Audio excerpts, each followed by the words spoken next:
Thank you so much for joining me today. We are going to discuss how to get approved for option level trading at Charles Schwab. Okay, now this video is specifically for you, my viewer, to get approved.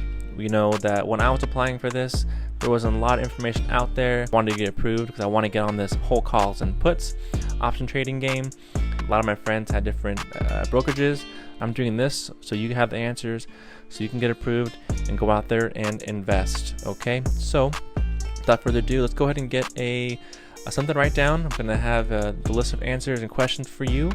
If this video provided you any value, please give it a big old thumbs up, like, subscribe, and tell your friends. Okay, I really do appreciate that.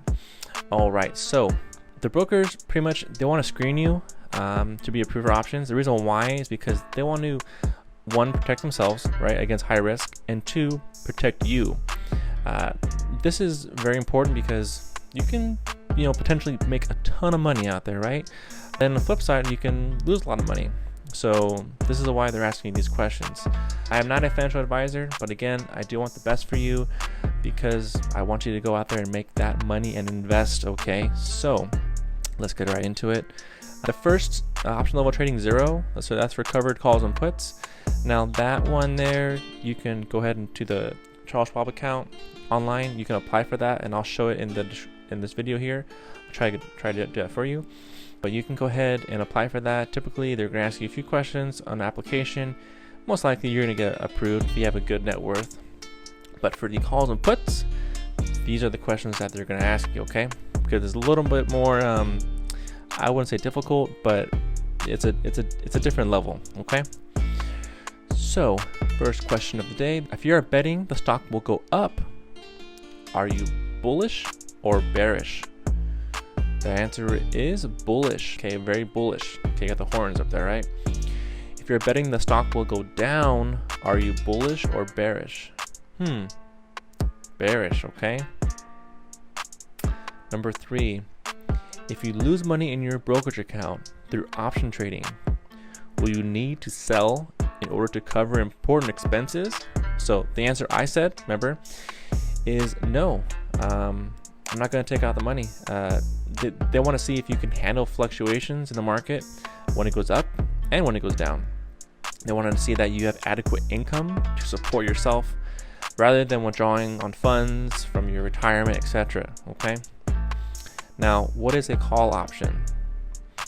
The call option is the right, but not the obligation, to purchase a specific number of shares of a stock at a predetermined price within a certain time frame. Okay. Number 5, what is a put option?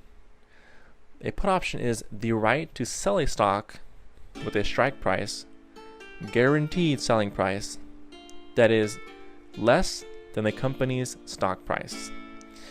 Now, I highly recommend this book. It's by Camillo. They are from Dumb Money. His book is called Laughing at Wall Street. He goes into detail about calls and puts, but I highly recommend that you read that book. I'll put the link in the description.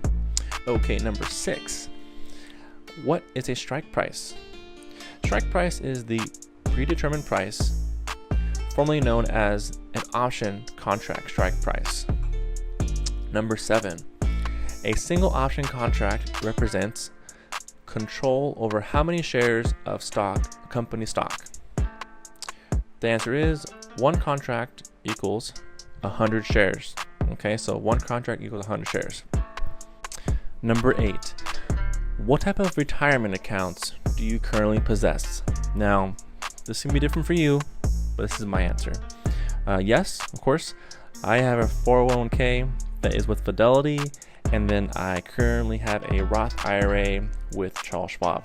Just for you guys to know, my Roth IRA, you can open one up with Charles Schwab, Intelligent Portfolio, and you have to have at least $5,000. The reason why they're asking you this question, if you have any retirement accounts, is because they want to make sure that you have enough funds to cover your future lifestyle. Okay, essentially, they're saying that if you lose money by option trading, that you will have to dip into your retirement accounts. Okay.